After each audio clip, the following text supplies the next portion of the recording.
Morjens morjens. Täällä on tukivarsia tehty nyt kovasti ja täällä meillä on nyt valmis tuote paikallansa.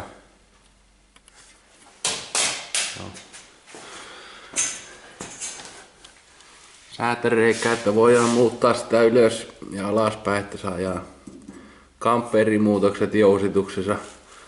Tämä on niin erillinen varsi täällä, nivelöity tuohon. Niin, tällä pystytään korkeudella sitten muuttaa näitä, mitä se tuo jousitus tekee jarrutustilanteessa ja muuta. Pyrkiikö se työntähän koria ylös vai alas vai mihin päin. Niin sen takia siinä nyt on noita reikiä, että tuo etukorvan jokaiselle reijälle löytyy niin vastaavat reijät. Säätöreijät sitten täältä. Luultavasti puoliakaan niistä ei tarvitse, mutta onpa niitä nyt sielläkään. Saa kokeilla. Täällä takapäässä on kans nyt tukivarret paikallansa ja tänne tehtiin vielä tämä aurauksen säätötankokin.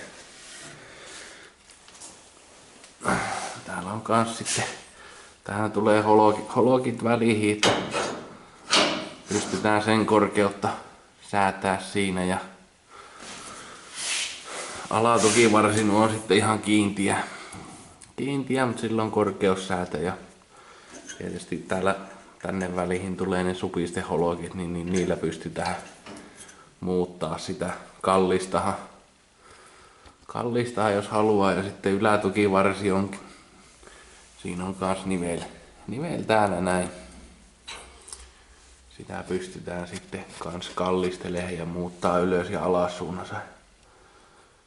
Pystytään vähän yrittämään pelata niitä mitä nyt nelilinkeillä yleensä pelataan. En tiedä paljonko tämmöisessä on sitten voimaa tuohon väännättää koria mihinkään, mutta onpa nyt ainakin, että voidaan kokeilla. Seuraavaksi pitäisi tietysti koittaa tuonne keulaan saada tuo hammastanko paikalleen ja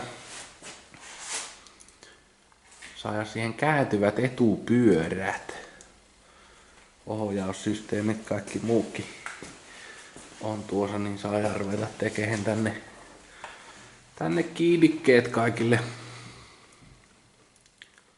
Jos siihen saatais ratti, josta kääntyisi etupyörät. Se on ihan mukaan. Nuo tukivarret on tosiaan valmiit, niin vain ne supisteholokit vai saajahan sorvaatettua, niin ne on sitten sitä myöten valmiit. Eipä siinä. Minä rupean ihmettelemään tuota hammastankua nyt. Mihinkä sen sais laitettua. Sitä nyt ei optimaaliselle paikalle saa laitettua. Vie tuo moottori sen verran tilaa, että se jää väkisillä vähän sen tänne liian eteen. Se ei mahu sinne moottori allekaan. Katsotaan mihin se saadaan laitettua. 4 to 6 weeks later. No joo, tässäpä on tovi vierähtänyt, ettei oo tullut kuvailtua ollenkaan. Tehty näitä kaikkia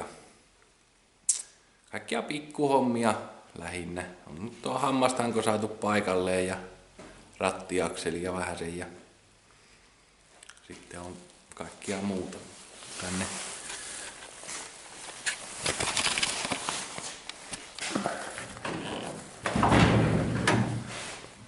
Siellä nyt on rattiakseli paikallaan. Se Opeli sähkötehosteinen. Niitähän saa, jos joku tarttee, niin Mattilalla niitä on aina. Ja sitten täällä on tämä hammastanko on nyt paikallansa ja siinä on tosiaan sillä, että näistä otetaan irti, niin sen saa laskettua alas niin, että tuo moottorikin saa tuolta vielä pois. Se nyt on vasta vähän hitsattu kasahan näkee sitten, kun saa joskus oikea moottori, että mahtuuko se oleen tuossa. Sillä nyt vähän joutuu tuonne eteenpäin vetää, että tuo nyt ei aivan ihanteellinen ole tuo linja, mutta ei se auta. Ei se toivon mukaan niin paljon häiritse tuo.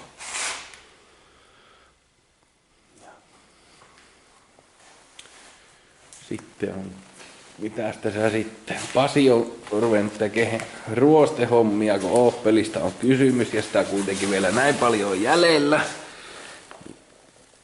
Tänne on jouttu jo tekemään vähän uutta peltiä helmoihin. Näköjään jäi vieläkin liikaa Opelia. Sitten on takajarrut on sovitettu tuonne. Tehty ilmajäähytyksen putket ja kilivet sinne ja on tämmöset K-Sportin 6-mäntäiset satulat. Ne on nyt aika lailla maalausta vaille valmiit. Sitten on mietitty, miten auto saataisiin ilmahan. Paineilmatunkit on niin painavia tai kalliita, en tiedä kumpi on syy. Ja se on tämmönen pikatunkki tehtiin.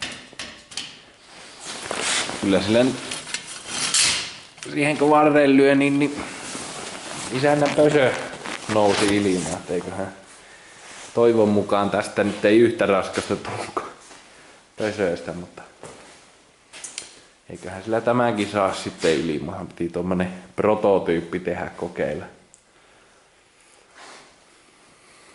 Vaihelaatikot ja Volvon moottorit sen kun lisääntyy. Näitä jostain sikiää tänne tulee koko ajan. Tuollakin on muutama vaihelaatikko. Ei nyt sinne. Sorvarille saatiin tavara, että sais noihin tukivarsiin nuo supisteholokit tehtyä. Se saa ne tehtyä, niin väännellähän se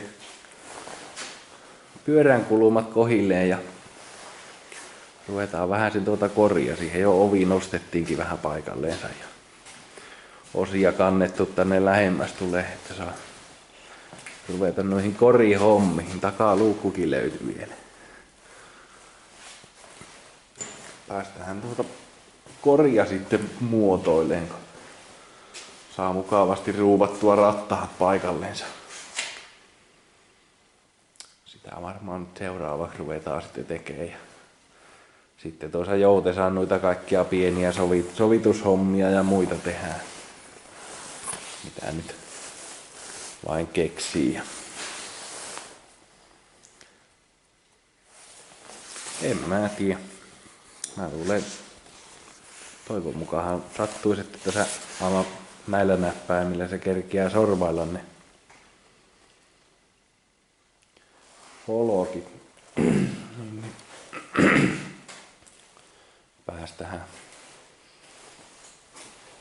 Päästäis vähän eteenpäin. On tässä nyt kyllä tätä pikkuhommaa kaikkia näpräämistä niin paljon kuin hyvänsä. Isäntä on täällä jo sisältä vähän se pakkeloinut noita helmoja ja muita menee. Kaikkia joutoaika hommaa, mutta joskushan nekin on tehtävä, niin niitä nyt on aina hyvä.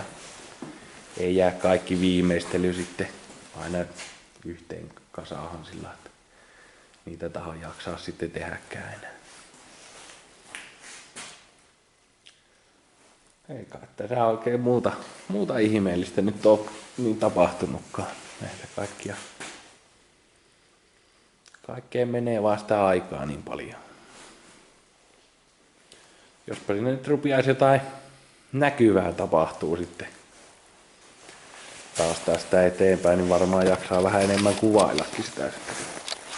On jotain kuvattavaa.